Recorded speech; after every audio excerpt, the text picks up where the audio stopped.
بسم اللہ الرحمن الرحیم وَلَقَدْ يَسَّرْنَا الْقُرْآنَ لِلذِّكْرِ فَهَلْ مِن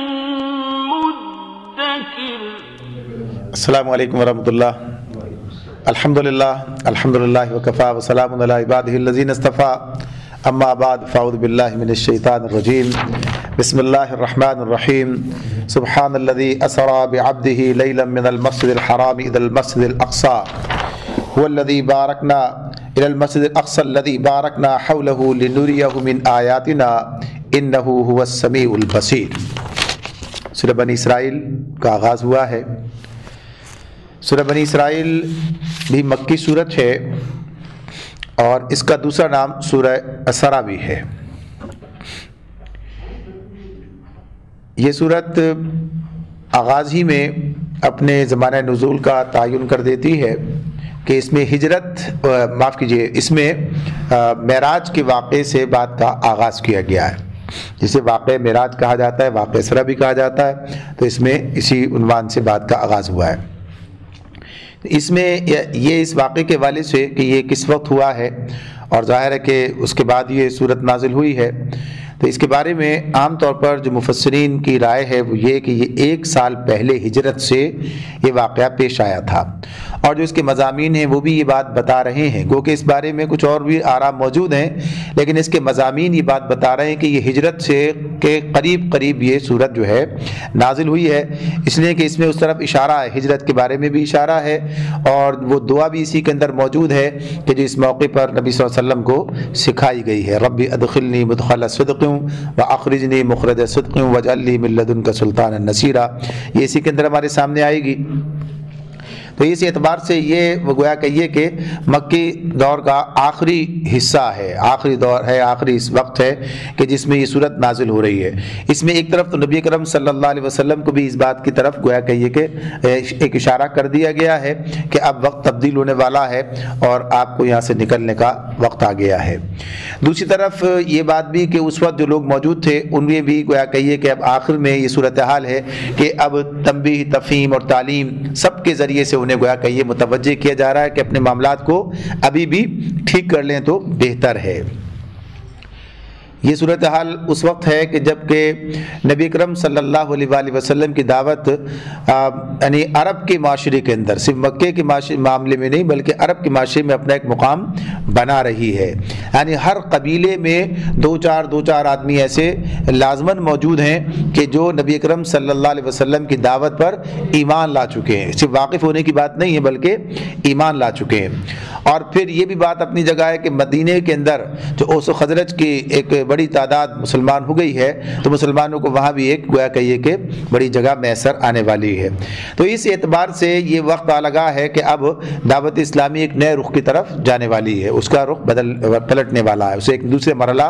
اللہ تعالیٰ کی طرف سے اس میں داخل کی جانے والی ہے۔ لہذا اس موقع پر اللہ رب العالمین نے اسی صورت کے اندر وہ اخلاقی اصول بھی بیان کر دیے ہیں، وہ چیزیں بیان کر دی گئی جن پر مدینے میں جا کر یہ اسلامی معاشرہ قائم ہوگا۔ تو یہ بات کہی گئی کہ گویا یہ منشور اسلامی ہے، یعنی وہ اسلامی ریاست جو مدینے میں قائم ہونے جا رہی ہے اس کا منشور اللہ تعالیٰ نے پہلے سے بتا دیا کہ ان اصولوں پر وہ ریاست قائم ہوگی، یہ اس کے وہ جو معاشرہ وہاں پر قائم ہوگا اس میں یہ اصول، یہ قاعدے جو ہیں وہاں اس میں جاری و ساری ہوں گے۔ تو اس اعتبار سے اس کو دیکھا جا سکتا ہے، یعنی اس کی خوبیوں کو پرکھا جا سکتا ہے۔ تو اس اعتبار سے یہ سورہ بنی اسرائیل گویا ایک خبر ہے کہ جس میں یہ بات بتائی جا رہی ہے کہ مرحلہ تبدیل ہونے جا رہا ہے۔ سورت کا آغاز ہوا ہے سبحان الذی اسری بعبدہ لیلا من المسجد الحرام الی المسجد الاقصی الذی بارکنا حولہ لنریہ من آیاتنا انہ هو السمیع البصیر۔ پاک ہے وہ جو لے گیا ایک رات اپنے بندے کو مسجد حرام سے دور کی اس مسجد تک جس کے ماحول کو اس نے برکت دی ہے تاکہ اسے اپنی کچھ نشانیوں کا مشاہدہ کرائے، حقیقت میں وہی ہے سب کو سننے اور دیکھنے والا۔ اس میں یعنی یہ جو اسرا کی بات ہے، اسرا کا مطلب ہوتا ہے رات کا سفر، رات میں لے جانا۔ تو رات کے سفر کی بات ہے یہ. تو نبی اکرم صلی اللہ علیہ وآلہ وسلم کے بارے میں اللہ تعالیٰ یہاں پر جو بات بیان کر رہے ہیں کہ اللہ تعالیٰ انہیں مسجد حرام سے مسجد اقصی یعنی دور کی اس مسجد، اس کا نام مسجد اقصی ہی ہے، اس کے لیے کہا جاتا ہے. تو اس اعتبار سے یعنی بیت المقدس کی بات ہو رہی ہے، یہ اسی کو مسجد اقصی کہا گیا ہے. تو یہاں تک جو ہے نبی اکرم صلی اللہ علیہ وآلہ وسلم اللہ رب العالمین اپنے انتظام سے انہیں ایک ہی رات کے اندر وہ مسجد بیت المقدس تک آئے. اور پھر اس کے بعد پھر مزید روایات ہیں کہ اللہ رب العالمین یعنی قرآن مجید میں اتنا ہی ذکر ہے کہ وہاں تک لے کر آئے. اور پھر یہ یہاں پر کچھ نشانیاں دکھانا، یعنی سفر کا مقصد کیا تھا کہ آپ کو اپنی کچھ نشانیوں کا مشاہدہ کرائے. اس کی بات آگے ہم کرتے ہیں. تو بنیادی طور پر یہاں تک بات قرآن مجید بیان کر رہا ہے، یہاں تک کہ سفر کی بات. اور اس کے بعد کی جو بہت سی یعنی سفر کی اور جس چیز ہمارے سامنے آتی ہیں کہ آپ اور آگے کی طرف گئے ہیں، آسمانی دنیا کی طرف گئے ہیں، اور وہاں بھی اللہ نے بہت سی نشانیاں آپ کو دکھائی ہیں. یہ چیزیں احادیث کے ذریعے سے ہمارے سامنے آتی ہیں، اور بڑی کثیر روایات ہیں اس حوالے سے کہ جن میں یہ واقعات پوری تفصیل کے ساتھ بیان کیے گئے ہیں. تو اس میں اللہ رب العالمین یہ بات بتا رہے ہیں کہ یہ ایک معجزاتی سفر تھا جو نبی اکرم صلی اللہ علیہ وآلہ وسلم کو کرایا گیا. تو اس معاملے میں جو گفتگو ہوتی رہی ہے، اس آج کا دور ہے کہ جس کے اندر لوگ انکار کرنے کی حد تک چلے گئے ہیں، ورنہ اس وقت تک جو پچھلا دور اس میں یہاں تک کی بات تو کبھی سامنے آئی ہے کہ کسی کی رائے یہ ہو گئی کہ یہ جو سفر تھا آپ کا یہ خواب میں تھا، رویا یعنی خواب کی بات ہے یہ، یا یہ جو بات ہے صرف گویا کہیے کہ کشف کا معاملہ تھا کہ ایسا کوئی سفر آپ نے کیا تھا اس کی بات ہے، یا یہ کہ براہ راست آپ کا سفر جو ہے یہ آپ بیداری کے عالم میں ہوا تھا اور آپ بذات خود تشریف لے گئے تھے، یا اپنی جگہ بیٹھے بیٹھے روحانی طور پر آپ کو مشاہدہ کرا دیا گیا. یہ چیزیں جو ہیں اس پر بات ہوئی ہے. اور قرآن مجید کا انداز بیان یہ بات واضح کر رہا ہے کہ یہ نبی اکرم صلی اللہ علیہ وآلہ وسلم کو بذات خود یعنی بیداری کے عالم میں بذات خود آپ کو وہاں تک لے کر جایا گیا. اور یہ اللہ رب العالمین کی غیر محدود قوت سے یہ واقعہ رونما ہوا. اگر کوئی یہ بات کہتا کہ نبی اکرم صلی اللہ علیہ وآلہ وسلم نے خود یہ بات کہ میں گیا اور آ گیا، یعنی خود اپنے بارے میں، تو یہ بات اس میں سوچنے کی بات ہو سکتی تھی کس بنیاد پر کیسے یہ کام ممکن ہے ایک انسان کے لیے. لیکن جب یہ بات ہو رہی کہ سبحان الذی، پاک ہے وہ ذات، پاک ہے وہ جو لے گیا، یعنی اللہ رب العالمین کی طرف یہ بات منسوب ہو رہی ہے. اور قرآن مجید سارا کا سارا اس بات کی شہادت دے رہا ہے، بار بار یہ بات ہمارے سامنے آتی ہے کہ مشرکین مکہ جب کسی نشانی کا مطالبہ کرتے تھے، جب کسی معجزاتی کیفیت کی بات کرتے تھے، کسی ایسے نشانی کا مطالبہ کرتے، تو نبی اکرم صلی اللہ علیہ وسلم سے یہ بات کہلوا دی جاتی. آپ کہہ دیتے یہ بات، نے اس کو نقل کیا ہے کہ یہ سب تو اللہ کے اختیار میں ہے، کوئی نشانی لا کر دکھا دینا یہ میرے اختیار کی بات نہیں ہے، یہ تو اللہ رب العالمین کا اختیار ہے، اور اللہ کو اختیار ہے جو چاہے کر سکتا ہے. یعنی جب اس کی بات آ گئی تو پھر کوئی چیز ناممکن نہیں ہے، کوئی چیز ناممکن نہیں ہے. تو اس طرح سے نبی اکرم صلی اللہ علیہ وآلہ وسلم کے بارے میں یہ بات امت کے اجماع کے طور پر طے ہے کہ یہ سفر آپ کا یعنی بیداری کے عالم میں تھا، اور آپ بذات خود تشریف لے گئے تھے، یعنی اپنے مقام پر رہتے ہوئے روحانی طور پر ایسا کوئی مشاہدہ آپ کو نہیں کرایا گیا تھا. یعنی کوئی کشف کی بات نہیں تھی، کوئی خواب کی بات نہیں تھی. اس لیے خواب تو کوئی بھی آدمی کچھ بھی دیکھ سکتا ہے، اس کے اندر کوئی بڑی اس کی بات نہیں ہے کہ جس کے لیے اس طرح سے انداز اختیار کیا گیا کہ پاک ہے وہ ذات جو لے گیا. اور پاک اسی یعنی محدودیتوں سے، تنگنائیاں جو تمہارے ذہنوں کی ہیں ان سے اللہ تعالیٰ پاک ہے اور سب کچھ کر سکتا ہے. اس کی قدرت جو ہے اس کا اندازہ انسان نہیں کر سکتا. تو اس اعتبار سے یہ بات جو ہے اللہ رب العالمین نے یہاں پر ہمارے سامنے رکھی اور بیان کی ہے کہ رات میں اللہ تعالیٰ یعنی رات کے بھی ایک حصے میں نبی اکرم صلی اللہ علیہ وآلہ وسلم مسجد حرام سے مسجد اقصی تک گئے. حضرت جبرائیل علیہ السلام آپ کے یعنی معیت میں، ان کی معیت میں آپ گئے ہیں، ان کے ساتھ گئے ہیں. اور اس طرح سے یہ سفر جو ہے اس کی تفصیلات حدیثی کتابوں میں بہت زیادہ وضاحت کے ساتھ ملتی ہیں. تو جو چیز یہاں پر ہمارے سامنے آتی ہے وہ یہ کہ اس ایک تو معجزاتی سفر ہے، یہ آپ کو گویا کہ اللہ کی طرف سے ایک اعزاز بھی ہے، اور ساتھ ہی ساتھ یہ بات اللہ تعالیٰ فرماتے ہیں کہ کس لیے لنریہ من آیاتنا، تاکہ ہم آپ کو جو ہے اپنی کچھ نشانیوں کا مشاہدہ کرائیں. اور اس کے لیے جو اللہ رب العالمین نے یہاں پر یہ بات کی ہے بعبدہ، یعنی اپنے بندے کو لے گیا. یہاں پر بندے کی جو بات کی اللہ تعالیٰ نے نبی کرم صلی اللہ علیہ وآلہ وسلم کے لیے، تو یہ بات اپنی جگہ پر ہے. ایک تو یہی کہ یہ بھی بڑا ایک محبت کا اور بڑی اپنائیت کا انداز ہے جس میں اللہ تعالیٰ اپنا بندہ کہہ کر انہیں مخاطب کرتے ہیں. تو گویا یہ اس کی بات بھی ہے، اور ساتھ ہی ساتھ یہ بات بھی اس کے اندر ضمناً آ جاتی ہے کہ جب ایسی چیزیں انسان کے سامنے آئے کہ آپ نے یہ کہا، آپ وہاں گئے اور پھر آسمان دنیا پر گئے اور یہ سارے معاملات ہوئے، تو کوئی الوہیت میں بھی آپ کا حصہ ہو، یعنی آپ نے یہ سب کام کیے، یعنی آپ وہاں، تو کہا نہیں، کیا ہے؟ بعبدہ، اللہ کے بندے ہیں، اللہ الہ نہیں ہے، یعنی الوہیت کا معاملہ نہیں ہے، وہ تو اللہ رب العالمین کی ذات ہی ہے، اکیلی واحد. تو اس میں یہ بتایا کہ ہاں یہ آپ کے اعزاز کی بات ہے، آپ کے اکرام کی بات ہے، اور یہ بندہ ہونا، یہ اس کی بات جو ہے الگ سے ہمارے سامنے رہتی ہے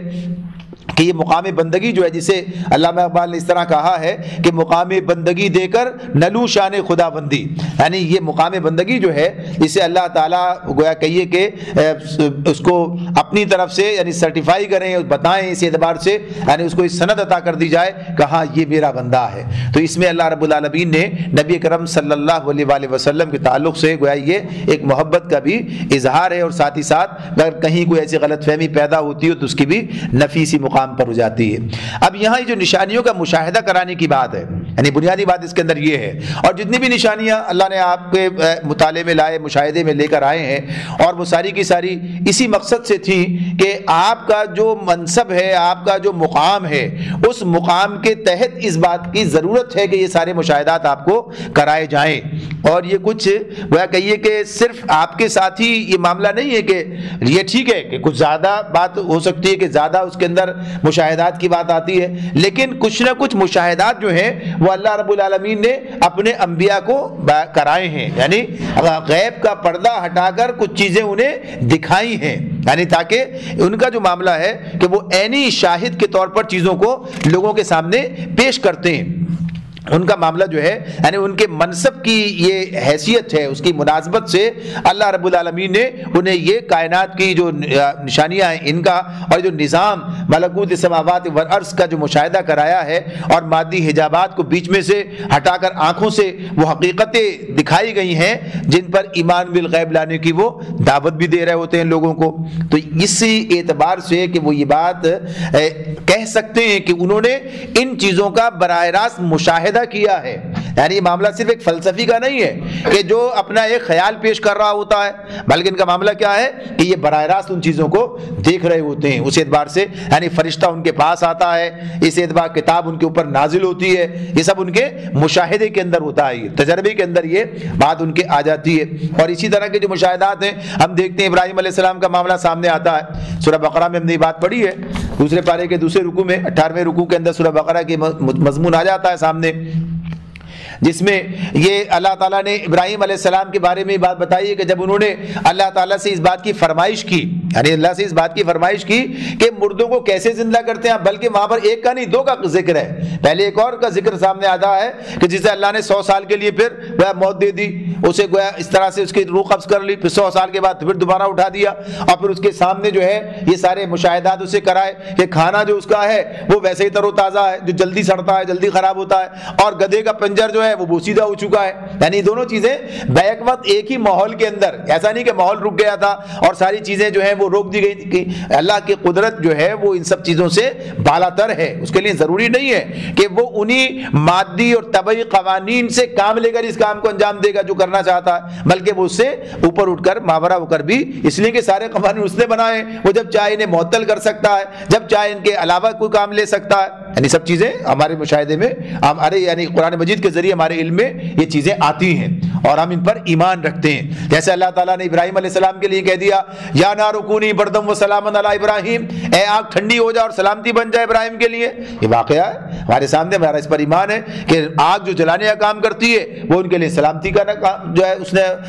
ان کے لیے سلامتی بن گئی، ٹھنڈی ہو گئی، یہ کیفیت اس کی بن گئی. تو غرض یہ کہ یہ اللہ تعالیٰ کرتے ہیں. تو اس مقام پر وہ 100 سال کے لیے اللہ نے انہیں موت دی اور اس کے بعد پھر اٹھایا اور دکھایا، دیکھو کیسے اس پنجر پر جو ہے نا گدھا جو تمہارا ہے اس کے اوپر کیسے گوشت پوشت چڑھا کے اسے پھر سے اٹھا کے کھڑا کر دیتے ہیں، یعنی اس طرح. اور اسی کے مان بعد ابراہیم علیہ السلام کا ذکر کر دیا جن کی اتنی تعریف اللہ نے بیان کی. کل جس پر ہم نے سورہ نحل کے آخر میں بات کی ابراہیم علیہ السلام کے حوالے سے اللہ نے کیا کیا ان کی تعریفیں بیان کی ہیں. تو اس اعتبار سے یہ مقام خود فرمائش کر کے یہ بات کہتے ہیں کہ مجھے پتہ چلے کیسے آپ جو ہے مردوں کو زندہ کریں گے. تو کہا کیا ایمان نہیں رکھتے؟ کہا ایمان تو ہے، تو اللہ تعالیٰ نے یہ نہیں کہا پھر سوال کیوں، دل کا اطمینان چاہیے، یعنی وہ جس منصب پر ہیں اس اعتبار سے وہ چیز درکار ہے، اس طرح کا مشاہدہ درکار ہے، چاہتے ہیں خود کہا یہ بات کہی تو اللہ رب العالمین نے یہ چیز انہیں یعنی 4 پرندے لو اور انہیں سدھا لو اپنے ساتھ، اور پھر ان کا ایک ایک جز یعنی انہیں ذبح کر کے اور پھر مختلف پہاڑوں پر رکھ دو، پھر آواز دو دوڑتے چلے آئیں گے، مشاہدہ کرایا۔ اسی طرح سے ہم یہ دیکھتے ہیں کہ اللہ رب العالمین نے موسیٰ علیہ السلام کو، سورہ کہف میں بھی ہم آگے پڑھیں گے موسیٰ علیہ السلام کا ذکر آئے گا، وہاں پر اللہ تعالیٰ نے ایک اور منظر ان کے سامنے رکھا کہ یہ کائنات کے اندر جو قوتیں کام کر رہی ہیں اور اللہ تعالیٰ کس کس طرح سے کس سے کیا کیا کام لے رہے ہیں، اور اس کے جو کہیے مشیت کیسے روبہ عمل آتی ہے، یعنی ایک مشاہدہ کرایا جو عام حالات میں انسان کے سامنے نہیں آتا۔ عام حالات میں انسان نہیں دیکھتا کہ اللہ تعالیٰ کی اس کائنات میں کتنی اللہ کی یعنی اس کے کارندے کہاں کیا کیا کام انجام دے رہے ہیں، یعنی تو خضر علیہ السلام کی بات سامنے آتی ہے نا،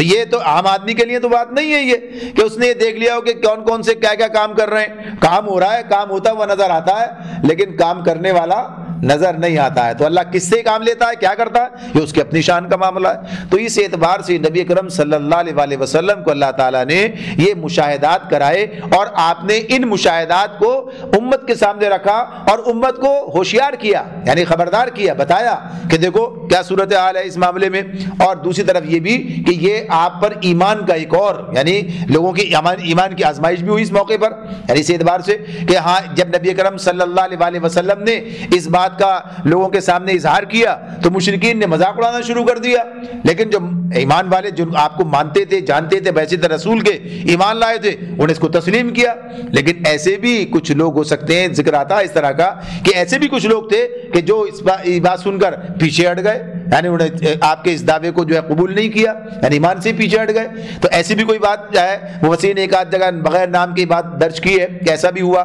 تو اس معاملے میں لیکن جو آپ کو بحیثیت رسول کے اور اللہ کو بحیثیت الہ کے مان چکے تھے، سمجھتے تھے، اللہ کی حیثیت کو جانتے تھے، تو وہ سمجھتے تھے کہ کام کوئی ناممکن نہیں ہے۔ جس طرح ہمارے سامنے حضرت ابوبکر صدیق رضی اللہ تعالیٰ عنہ کی بات آتی ہے، اس کا خلاصہ یہ ہے کہ جب کسی شخص نے آپ کے پاس پہنچ کر کہا کہ بھائی کیا اگر کوئی شخص یہ بات کہے کہ وہ ایک ہی رات کے اندر یہاں سے گیا اور بیت المقدس تک گیا اور وہاں سے واپس بھی آ گیا تو کیا اس کی بات مانی جا سکتی ہے؟ کہا نہیں، ایسا ممکن نہیں ہے۔ کہا ایسا ممکن، دیکھو آپ بھی یہ کہتے ہیں نا ایسا ممکن نہیں ہے، لیکن وہ آپ کے صاحب جو ہیں وہ یہ بات کہتے ہیں، نبی کریم صلی اللہ علیہ وسلم کے بارے میں کہا کہ وہ ایسا ان کے ساتھ وہ کہتے ہیں تو پھر ٹھیک کہتے ہیں، اس لیے کہ وہ عام آدمی نہیں ہے، وہ اللہ کے رسول ہیں، اور اللہ رب العالمین کی یعنی ان پر جو گویا کہیے کہ جس اعتبار سے اللہ کے ساتھ براہ راست تعلق اور اس بنیاد پر کہ اللہ ہی سارے کام کراتے ہیں اور ان کی زیر نگرانی یہ سارے کام انجام پا رہے ہیں، تو لہٰذا یہ بات اگر وہ کہتے ہیں، صادق ہیں، سچے ہیں، ظاہر سی بات انہیں بات کہی ہے تو اللہ نے کام ان سے لیا ہے، کام کرایا ہے۔ تو یہ اس اعتبار جو اللہ کی ہستی کو پہچانتے ہیں اور رسول کی حیثیت کو بھی اور اس سے واقف ہیں، تو ان کے لیے کوئی اچھمبے کی بات نہیں ہے، کوئی انوکھی بات نہیں ہے۔ جو لوگ اس کا انکار کرتے ہیں وہ شاید یہ سمجھتے ہیں کہ اللہ تعالیٰ کی جو قدرت ہے یا گویا کہ اسی بارے میں شک ہے، ورنہ یہ بات اس طرح سے نہیں ہے کہ وہ براہ راست خود اپنی ذات سے چلے گئے تھے، بلکہ یہ بات ہے اللہ تعالیٰ نے ان کو یہ موقع دیا اور اللہ تعالیٰ انہیں لے کر گیا تھا۔ تو یہ تو گویا اللہ پر براہ راست شک کرنے کی بات ہے کہ پھر یہ بھی شک کر سکتا ہے انسان اللہ نے زمین بنائی بھی ہے کہ پتہ نہیں خود بن گئی تھی، جیسے کچھ لوگوں کا خیال ہے، یا آسمان بنایا بھی تھا کہ نہیں بنا تھا، یعنی اس کے بعد یہ تسلیم کر لینا اور اس بات کو تسلیم نہ کرنا کہ یہ کام بھی ہو سکتا ہے، تو قرآن یہی بات بتا رہا ہے۔ تو یہاں پر بنیادی طور پر ہمارے سامنے یہی بات ہے کہ اللہ تعالیٰ نے نبی اکرم صلی اللہ علیہ وسلم کو اپنی نشانیوں کا مشاہدہ کرایا، اور یہ مشاہدہ اسی غرض سے تھا تاکہ آپ اپنی امت کو یہ بات بتا سکیں، آپ ان کے سامنے یہ بات واضح کر سکیں کہ جو حقیقتیں وہ ان کے سامنے رکھ رہے ہیں یہ سب اللہ تعالیٰ کی طرف سے یعنی ان پر رونما ہو چکی ہیں۔ اور یہ جو چیزیں اس حوالے سے سامنے آتی ہیں کہ آپ نے یعنی جنت اور دوزخ کے ان کی بات جو ہمارے سامنے آتی ہے، تو اس کے بارے میں بھی یہ بات بہرحال اپنی جگہ پر ہے کہ یعنی اللہ تعالیٰ نے ان چیزوں کو اس اعتبار سے ایک تمثیل کے طور پر آپ کے سامنے رکھ دیا ہے، یعنی جو چیزیں اس میں ہم دیکھتے ہیں تو اس کے اندر کہ تمثیل کے پیرائے میں ایک بات ہے کہ ایک شگاف سے ایک موٹا سا بیل نکلا پھر اس میں واپس نہ جا سکا۔ اب اس کے اندر یہ یعنی اس اعتبار سے فتنہ پرور جو فرق ہے اس کے لیے اس کی یہ مثال پیش کر دی ہے، یا زناکاروں کی مثال پیش کی ہے، کیا حلال گوشت موجود ہے اس کے بعد جو ہے اسے چھوڑ کر حرام اور سڑا ہوا اور اس طرح اس طرف جاتے ہیں، یعنی حلال ذرائع کی موجودگی میں، تو یہ ایک تمثیل کے ذریعے بات بتائی جا رہی ہے۔ تو غرض یہ کہ اس طرح سزائیں جو ہیں اس طرح سے اس میں اللہ تعالیٰ نے نبی صلی اللہ علیہ وسلم کو یہ آخرت کے جو میں پیش آنے والی ہیں ان کو ایک تمثیلی رنگ میں آپ کے سامنے پیش کیا ہے، اور آپ نے اس کو دیکھا ہے اور آپ نے اس کو اس طریقے سے بیان کیا ہے۔ اور یہ بھی اپنی جگہ پر بات ہے، اگر ہم کہیں تو یہاں تک بھی بات کہہ سکتے ہیں کہ اللہ کی قدرت سے یہ بات بھی باہر نہیں ہے کہ جو واقعہ اس وقت پیش آنے والا ہے اللہ اس کی کوئی مثال لا کر یہاں بھی دکھا دے، یعنی وہ چیز آج ہمارے سامنے جسے کہتے ہیں نا ٹائم کو پاس کرنا ہے، وہ جو بعد میں ہونے والا ہے وہ پہلے آئے، پہلے والا بعد میں آ جائے، نظر آ جائے، تو سب اللہ کی قدرت سے کوئی چیز باہر نہیں ہے۔ تو یہ ساری چیزیں اس لیے تھیں کہ لوگوں کی رہنمائی کی جائے، تو اسی لیے اس میں ساری اللہ کی تعریف بیان کی گئی، انہ هو السمیع العلیم سمیع البصیر، بے شک وہ سب کچھ دیکھنے اور سننے والا ہے۔ وآتینا موسی الکتاب وجعلناہ ھدی لبنی اسرائیل الا تتخذوا من دونی وکیلا، ہم نے اس سے پہلے موسیٰ کو کتاب دی تھی اور اسے بنی اسرائیل کے لیے ذریعہ ہدایت بنایا تھا، اس تاکید کے ساتھ کہ میرے سوا کسی کو اپنا وکیل نہ بنانا۔ ایک آیت معراج کے بارے میں آئی اور پھر فوراً بنی اسرائیل کا ذکر شروع ہو گیا۔ اب یہ بھی اپنی جگہ پر ایک بات ہے کہ اس میں اس اعتبار سے یہ جو بات کہ ابھی کچھ دو چار فقرے آتے اور کچھ بات اس معاملے میں کہی جاتی، تو اس میں یہ چیز جو یہاں پر بیان کی گئی ہے، یہ چونکہ مخاطب کون ہے اس وقت، براہ راست اس وقت تو مخاطب جو ہیں وہ تو مشرکین مکہ ہیں، انہیں بتایا جا رہا ہے، بات سنائی جا رہی ہے۔ یہ الگ بات ہے کہ اب آپ مدینے جانے والے ہیں اور مدینے جا کے بنی اسرائیل سے سابقہ پیش آنے والا ہے، تو ان کے لیے بھی یہ اللہ تعالیٰ نے رہنمائی کی بات جو ہے اس کے اندر درج کر دی ہے۔ لیکن ابھی براہ راست مخاطب جو ہیں مشرکین مکہ ہیں، تو ان سے یہ بات کہ نبی کرم صلی اللہ علیہ وآلہ وسلم جو براہ راست یہ ساری چیزیں اس وقت مشاہدات دیکھ کر آ رہے ہیں اور اللہ تعالیٰ کی عظیم الشان نشانیاں جو ہے وہ دیکھ کر اور پھر آپ لوگوں کے سامنے بیان کر رہے ہیں، تو اب اسی کے ساتھ ساتھ بنی اسرائیل کی تاریخ سے انہیں عبرت دلائی جا رہی ہے کہ دیکھو ذرا، یہ بات بھی ساتھ ہی ساتھ سنتے چلے جاؤ، بیت المقدس سے بنی اسرائیل کا تعلق بھی ایک خاص تعلق ہے، اس اعتبار سے بھی گویا کہیے کہ ایک طرح سے ان کا ذکر شروع کر دیا گیا اس کے بعد، اور اصل رہنمائی انہی کو دی جا رہی، مشرکین مکہ کو اس طرف متوجہ کیا جا رہا ہے۔ تو اللہ رب العالمین نے موسیٰ علیہ السلام سے بھی یہ بات کی، تاکید یہی تھی کہ میرے سوا کسی کو اپنا وکیل نہ بنانا، ذریۃ من حملنا مع نوح انہ کان عبدا شکورا، تم ان لوگوں کی اولاد ہو جنہیں ہم نے نوح کے ساتھ کشتی پر سوار کیا تھا، اور نوح ایک شکر گزار بندہ تھا۔ یہ بات بھی پہلے گزر چکی ہے کہ اللہ تعالیٰ نے طوفان نوح میں جب نوح علیہ السلام کے قوم پر جب طوفان آیا ہے اور یہ جو اس کے نتیجے میں وہ ساری قوم برباد ہو گئی ہے اور صرف وہی لوگ بچے جو نوح علیہ السلام کے ساتھ کشتی میں موجود تھے، اور یہ بات بھی مختلف حوالوں سے سامنے آ گئی ہے قرآن مجید ہی کے کہ باقی جو دنیا میں نسل چلی انسانوں کا سلسلہ آگے چلا ہے وہ انہی لوگوں کی اولاد ہیں جو نوح علیہ السلام کے ساتھ کشتی کے اندر موجود تھے۔ تو اللہ تعالیٰ نے اسی بات کو پھر دوبارہ ہے اور یہ بات بتائیے کہ ذرا شکر، یعنی اس حوالے سے کہ تمہارا تعلق کس سے ہے، نوح علیہ السلام سے، اور پھر نوح ایک شکر گزار بندے تھے، یعنی اس میں اللہ تعالیٰ کی اس نعمت کو پہچانو کہ اللہ نے کس طریقے سے تمہیں نوح علیہ السلام کے ذریعے سے ادھر یعنی ایک سلسلہ پھر آگے چلا ہے، تو اس کو سامنے رکھا گیا۔ وَقَضَيْنَا إِلَىٰ بَنِي إِسْرَائِيلَ فِي الْكِتَابِ لَتُفْسِدُنَّ فِي الْأَرْضِ مَرَّتَيْنِ وَلَتَعْلُنَّ عُلُوًّا كَبِيرًا، پھر ہم نے اپنی کتاب میں بنی اسرائیل کو اس بات پر بھی متنبہ کر دیا تھا کہ تم 2 مرتبہ زمین میں فساد عظیم برپا کرو گے اور بڑی سرکشی دکھاؤ گے۔ فَإِذَا جَاءَ وَعْدُ أُولَاهُمَا بَعَثْنَا عَلَيْكُمْ عِبَادًا لَنَا أُولِي بَأْسٍ شَدِيدٍ فَجَاسُوا خِلَالَ الدِّيَارِ وَكَانَ وَعْدًا مَفْعُولًا۔ آخرکار جب ان میں سے پہلی سرکشی کا موقع پیش آیا تو اے بنی اسرائیل، ہم نے تمہارے مقابلے پر اپنے ایسے بندے اٹھائے جو نہایت زوراور تھے اور وہ تمہارے ملک میں گھس کر ہر طرف پھیل گئے، یہ ایک وعدہ تھا جسے پورا ہو کر ہی رہنا تھا۔ اس میں جو چیز یہاں پر بیان کی گئی ہے کہ بنی اسرائیل کے بارے میں، اب اللہ تعالیٰ جیسے پہلے عرض کیا کہ مشرکین کو مکہ کے سامنے بات رکھی جا رہی ہے کہ ذرا اس تاریخ سے عبرت حاصل کرو، یعنی ویسے کون ہیں یہ لوگ؟ موسیٰ علیہ السلام کی قوم ہے اور موسیٰ علیہ السلام پر ایمان لائے ہیں، یہ ساری بات سامنے ہے، لیکن اس کے بعد پھر جو ان کی سرکشی ہے تو اس سرکشی کا جو نتیجہ نکلا ہے وہ اللہ تعالیٰ بیان کر رہے ہیں کہ سرکشی کا نتیجہ کیا نکلا کہ جب سرکشی کی تو اللہ تعالیٰ نے ان پر ایسے دشمن مسلط کر دیے کہ جنہوں نے انہیں وہ کہیے کہ سخت ترین سزا سے گزرنا پڑا، سخت ترین حالات سے انہیں گزرنا پڑا، اور وہ ایسے حالات ہیں، یعنی اس میں آگے کی بات بھی آئے گی سامنے کہ مسجد کو بھی مسمار کیا، یعنی سارے کام ہوئے۔ اب آدمی سوچتا ہے اس معاملے میں کہ بھئی یہ تو اللہ کا گھر ہے، یہ تو اللہ کی حفاظت میں ہونا چاہیے، اور یہ تو اور کیسے اللہ نے موقع دے دیا؟ تو بات یہ کہ یہ تو ان لوگوں کی غیرت کا معاملہ ہے کہ جن کا وہ مرکز ہے، جن کا جو گویا کہیے کہ وہ مقام عقیدت ہے کہ انہیں اس کی حفاظت کرنی ہے، تو یہ بھی گویا کہیے عذاب کی ایک شکل ہے ان کے اوپر، یہ صورتحال جو ان کے سامنے رکھی جا رہی ہے۔ تو یہ ان کی کتابوں میں آج بھی اس کی تفہیم القرآن میں بھی اچھا خاصا اس کے بارے میں مواد موجود ہے کہ اس میں بتایا گیا ہے کہ کیا ان کی کتابوں میں کہاں کہاں اس کے بارے میں آج بھی چیزیں موجود ہیں، اور وہاں سے اقتباسات جو ہے اس میں دیے گئے ہیں۔ تو اسی میں کہ یہ اللہ تعالیٰ نے انہیں بتا دیا تھا کہ ایسا کرو گے تو ایسا ہوگا، اور پھر انہوں نے ایسا ہی کیا۔ اچھا، اب یہاں پر ہم ایک بات سوچتے ہیں کہ اس میں جو بات آ رہی تھی کہ اللہ تعالیٰ نے ایک فرمایا کہ ہم نے کتاب میں لکھ دیا تھا۔ اللہ تعالیٰ کہتے ہیں کہ ہم نے یہ وَقَضَيْنَا إِلَىٰ بَنِي إِسْرَائِيلَ فِي الْكِتَابِ لَتُفْسِدُنَّ فِي الْأَرْضِ مَرَّتَيْنِ وَلَا تَعْلُنَّ عُلُوًّا كَبِيرًا، اس میں کہا ہے کہ کتاب میں لکھا 2 مرتبہ کرو گے۔ اب یہ بات جو اس کے اندر جیسے اللہ نے لکھی ہے کتاب میں، اللہ کے علم کی بات بھی ہے کہ اس نے بات بتائی ہے کہ ہاں کیا کرنے کا کیا نتیجہ نکلتا ہے۔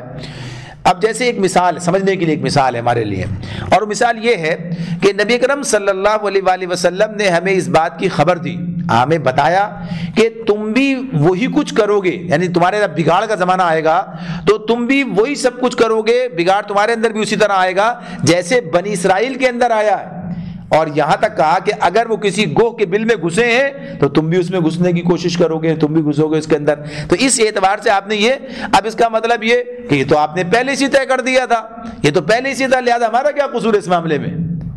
اگر کوئی یہ کام کرے گا تو یہ تو ظاہر سی بات ہے اسی بات کے سچائی اور تصدیق کے لیے کام کرے گا، تو کس نے ہم سے کہا ہے کہ ہم اس کی تصدیق کے ہم مکلف ہیں، ہمیں ہی کام کرنا ہے؟ بلکہ ہمیں ہوشیار کیا گیا، بتایا گیا کہ بگاڑ آئے گا تو ایسے آئے گا، اور جب بگاڑ آئے گا تو جو ان کے ساتھ ہوا وہ تمہارے ساتھ بھی ہوگا۔ یعنی اس معاملے میں اس اعتبار سے ہوشیار کیا گیا ہے۔ تو یہ ہوشیار کرنے کو انسان جو ہے اس کو اس طرف لے کر چلا جائے تو یہ اس کی اپنی کوتاہی ہے، اپنی خامی کی بات ہے۔ یا یہ بات کہی کہ تمہارے اندر فرقے ہوں گے تو آدمی کہے بھائی فرقے تو بالکل کہا ہی اللہ کے رسول، لہٰذا ایسا ہی ہونا تھا۔ تو ایسا ہونے کی بات تو یہ کہ ہاں بگاڑ آئے گا تو یہ اس کے اسباب طریقے اس کے یہ ہوں گے، لیکن ہمیں یہ بھی بتایا کہ تمہیں اس بگاڑ سے بچنے کی پوری کوشش کرنی ہے۔ یعنی صحابہ نے اس موقع پر پوچھا ہے کہ جب ایسا ہو تو ہم کیا کریں؟ تو کہا کہ تم اللہ کی کتاب اور اس کے رسول اور سنت اور خلفائے راشدین کی سنت سے وابستہ رہو۔ یعنی اس اعتبار سے بات کی ہے، بتا دیا گیا۔ تو غرض یہ کہ اس میں جب یہاں پر ان کے بارے میں یہ بات ہے تو انہیں گویا ہوشیار کیا، بتایا کہ دیکھو ایسا ہوگا تو ایسا نتیجہ نکلے گا، اور پھر ہوا بھی یہی کہ ان کی سرکشی کے مقابلے میں اللہ نے پھر یہ ان کو یعنی گویا کہیے کہ ان لوگوں سے تاریخ جو بتاتی ہے ہمارے سامنے آتی ہے کہ وہ لوگ جن کا تعلق ایمان اور اسلام سے نہیں ہے، ان کا معاملہ اس اعتبار سے، لیکن وہ سزا دینے کے لیے ان کو اللہ نے انہیں کو اٹھا دیا۔ بخت نصر کا معاملہ دوسری دفعہ کے معاملے میں اس کا نام آتا ہے، ظاہر کون ہے؟ یا اس سے پہلے جو روم کے اور ایران کے سارے لوگ جو ہیں یہ سب کے سب ظاہر مسلمان نہیں ہیں، اسلام سے تعلق نہیں ہے۔ ہاں کسی نے ان کے ساتھ ہمدردی کی ہے تو وہ اسی وقت میں ہے کہ جب اللہ تعالیٰ نے ایسا چاہا، یعنی جب انہوں نے اپنی اصلاح کی ہے تو اس وقت جو موقع ملا ہے۔ تو غرض یہ کہ اللہ تعالیٰ پھر اپنے ایسے بندوں سے بھی یہ کام لیتا ہے کہ جو ویسے تو اس کے فرما بردار نہیں ہے، لیکن کیا ہے یہ بات اپنی جگہ ہے کہ اللہ جس سے چاہتا ہے اپنا کام لیتا ہے۔ جس طرح سے جیسے آج ہم دیکھتے ہیں کہ آج اللہ تعالیٰ گویا کہیے کہ اسی طرح مسلمانوں کے معاملے میں ایسی قومیں مسلط ان پر ہو گئی ہیں کہ جو کسی بھی طرح سے ان کا یہ مقام اور یہ حیثیت نہیں ہے کہ وہ مسلمانوں کے مقابلے میں آئیں، لیکن مسلمانوں کی اپنی حالت زار اور ان کی تنزلی نے یہ دن دکھائے ہیں کہ وہ جن کے بارے میں اللہ نے کہہ دیا کہ ان پر اللہ کا غضب نازل ہوا، گمراہ لوگ ہیں، اور وہی آج ان کے مقابلے میں ایک طرح سے بالادست نظر آتے ہیں، اور ان کے ذریعے سے مسلمانوں کو تنبیہ کی جا رہی ہے۔ تو یہاں پر اللہ تعالیٰ نے یہی بات بیان کی ہے، تو فرمایا کہ ہم نے ایسے بندے اٹھائے جو نہایت زور آور تھے، وہ تمہارے ملک میں گھس کر ہر طرف پھیل گئے، یہ ایک وعدہ تھا جسے پورا ہو کر ہی رہنا تھا۔ ثم رددنا لکم الکرۃ علیہم وامددناکم باموال وبنین وجعلناکم اکثر نفیرا۔ فرمایا اللہ تعالیٰ نے کہ اس کے بعد ہم نے تمہیں ان پر غلبے کا موقع دے دیا اور تمہیں مال اور اولاد سے مدد دی اور تمہاری تعداد پہلے سے بڑھا دی. اور پھر اس کے بعد فرمایا ان احسنتم احسنتم لانفسکم وان اسأتم فلها فاذا جاء وعد الاخرة ليسوء وجوهكم وليدخلوا المسجد كما دخلوه اول مرة وليتبروا ما علوا تتبیرا. تو بات پوری کیا ہوتی ہے؟ دیکھو تم نے بھلائی کی تو وہ تمہاری اپنے ہی لیے بھلائی تھی، اور برائی کی تو وہ تمہاری اپنی ذات کے لیے برائی ثابت ہوئی. پھر جب دوسرے وعدے کا وقت آیا تو ہم نے دوسرے دشمنوں کو تم پر مسلط کیا تاکہ وہ تمہارے چہرے بگاڑ دیں اور مسجد میں اسی طرح گھس جائیں جس طرح پہلے دشمن گھسے تھے، اور جس چیز پر ان کا ہاتھ پڑے اسے تباہ کر کے رکھ دیں. اب یہاں بات اور واضح ہو گئی ہے، یعنی درمیان میں جو یہ بات وقفہ ملا ہے اس کے لیے اللہ نے کہا کہ ان پر پھر درمیان میں اللہ نے ان پر غلبے کا موقع بھی دیا، مال و اولاد سے انہیں نوازا، ان کی تعداد بھی پہلے سے بڑھا دی. تو یہ کون سا وقت ہے؟ جب یہ انہوں نے رجوع کیا اللہ کی طرف، رجوع اللہ کی بات ہے، یعنی اپنے معاملات میں اصلاح کر لی. تو اس کے بعد اللہ نے موقع دیا. تو کہا اس لیے ان احسنتم احسنتم لانفسکم، یہ تم نے بھلائی کی تو بھلائی کس کے حق میں مفید ثابت ہوئی؟ تمہارے اپنے حق میں بھلائی مفید ثابت ہوئی. تو جب انسان اپنی اصلاح کر، یعنی اصلاح کا مطلب یہ کہ جب آدمی اللہ تعالیٰ کی نافرمانی سے پلٹ کر فرما برداری میں آ جاتا ہے اور گناہوں کو چھوڑ کر اور اطاعت کا راستہ اختیار کر لیتا ہے، نیکیوں کا راستہ اختیار کر لیتا ہے، تو اس کے جو فوائد اور ثمرات ہیں وہ اسی کو ملتے ہیں، کسی اور کو نہیں ملتے ہیں. اور گناہوں کے جو نتیجہ ہے، جو وبال ہے، وہ بھی اسی کے ساتھ رہتا ہے. تو یہاں پر ان کی مثال دے کے بتایا جا رہا ہے کہ جب انہوں نے اپنے حق میں یہ کام کیا تو جو انہوں نے حسنہ یعنی نیکی کو اختیار کیا، بھلائی کو اختیار کیا، تو یہ ان کے اپنے حق میں بھلائی ثابت ہوئی. لیکن جب انہوں نے برائی کی پھر آگے بڑھ کر پھر واپس آ گئے، وَإِنْ أَسَأْتُمْ فَلَهَا، تو پھر یہ تمہارے اپنی ذات کے لیے برائی بات ثابت ہوئی. اور پھر نتیجہ کیا نکلا؟ فَإِذَا جَاءَ وَعْدُ الْآخِرَةِ لِيَسُوءَ وُجُوهَكُمْ وَلِيَدْخُلُوا الْمَسْجِدَ كَمَا دَخَلُوهُ أَوَّلَ مَرَّةٍ، کہ پھر ہم نے دوسرے دشمنوں کو تم پر مسلط کیا تاکہ وہ تمہارے چہرے بگاڑ دیں اور مسجد یعنی بیت المقدس میں اسی طرح گھس جائیں جس طرح پہلے دشمن گھسے تھے. کما دخلوه اول مرہ، یعنی پہلے بھی ایسا ہوا تھا، دوبارہ ایسا ہوا. وَلِيُتَبِّرُوا مَا عَلَوْا تَتْبِيرًا، اور جس چیز پر ان کا ہاتھ پڑے اسے تباہ کر کے رکھ دیں. تو یہ سارا جو تاریخی پس منظر اس کے اندر بیان ہوا ہے اور یہ ساری باتیں اس کے اندر بیان کی گئی ہیں وہ اسی تناظر میں اور اسی حوالے سے ہیں کہ لوگ اس پر غور کریں، سوچیں. یعنی جب پچھلی قوموں کے ساتھ یہ معاملہ ہوا ہے تو اب جو بعد میں آنے والے ہیں تو اگر وہ اسی روش پر چلیں تو ان کے ساتھ پھر وہی کچھ نہ کیا جائے، وہی کچھ ان کے ساتھ بھی ہوگا جو پہلے والوں کے ساتھ میں کیا گیا ہے. تو اس اعتبار سے اللہ رب العالمین نے یہاں پر یہ بات واضح کی ان کے والے سے، اور پھر فرمایا عسى ربکم ان یرحمکم وان عدتم عدنا وجعلنا جہنم للکافرین حصیرا. ہو سکتا ہے کہ اب تمہارا رب تم پر رحم کرے، لیکن اگر تم نے پھر اپنی سابق روش کا اعادہ کیا تو ہم بھی پھر اپنی سزا کا اعادہ کریں گے. اور کافر نعمت لوگوں کے لیے ہم نے جہنم کو قید خانہ بنا رکھا ہے. یعنی اس میں بات واضح کر دی گئی کہ پھر موقع ہے، یہ نبی اکرم صلی اللہ علیہ وسلم کی آمد کے بعد اب پھر موقع ہے کہ ایمان لاؤ، ایمان لا کر اپنی اصلاح کرو، سیدھے راستے پر آ جاؤ، اللہ تعالیٰ تم پر مہربانی فرمائے گا. لیکن اگر تم نے پھر اسی سرکشی کا راستہ اختیار کیا، اسی طرف گئے، تو اللہ تعالیٰ بھی اپنی سزا کا اعادہ کریں گے، یعنی پھر اسی طرح سے سزا تمہیں ملے گی. اور جہنم کا معاملہ تو اپنی جگہ پر اپنے وقت پر تمہارے سامنے آ ہی جائے گا. تو بنی اسرائیل کا ذکر جہاں بھی آتا ہے اور ان کے بارے میں اللہ تعالیٰ جب ہمیں بتاتے ہیں، خبر دیتے ہیں، تو وہ اسی حوالے اور اسی اعتبار سے ہوتی ہے کہ ہم اس سے اپنے لیے رہنمائی حاصل کریں. یعنی اس معاملے میں ہم جو ہے ان کی سی روش اختیار کرنے سے بچیں، اس لیے کہ اگر یہ معاملہ ہم نے اسی طرح سے کیا جس طرح انہوں نے کیا تھا تو پھر اللہ بھی اپنے جیسے کہا کہ پھر وہ بھی اپنی اسی سزا کا اعادہ کرے گا کہ جو سزا اس نے پچھلے والوں کو دے رکھی ہے. یہ بات اپنی جگہ ہے کہ اس قوم کو من حیث القوم جو ہے ختم نہیں کیا، یعنی اس امت کو من حیث الامت ختم نہیں کیا جائے گا، اس لیے کہ اللہ کی آخری امت ہے جو اللہ نے تشکیل دی ہے اپنے آخری رسول کی اپنے اس کی سرکردگی میں. تو اس اعتبار سے اللہ ایک دور کے لوگوں کو کہیے یا ایک وقت جگہ کے لوگوں کو ناکام اگر ہو جاتے ہیں تو دوسری جگہ کے لوگوں کو موقع دے گا اور پہلی جگہ کے لوگ جو ہیں وہ ناکام و نامراد ہوں گے. اللہ رب العالمین ہمیں ان باتوں سے رہنمائی حاصل کرنے کی توفیق عطا فرمائے. وآخر دعوانا ان الحمد للہ رب العالمین.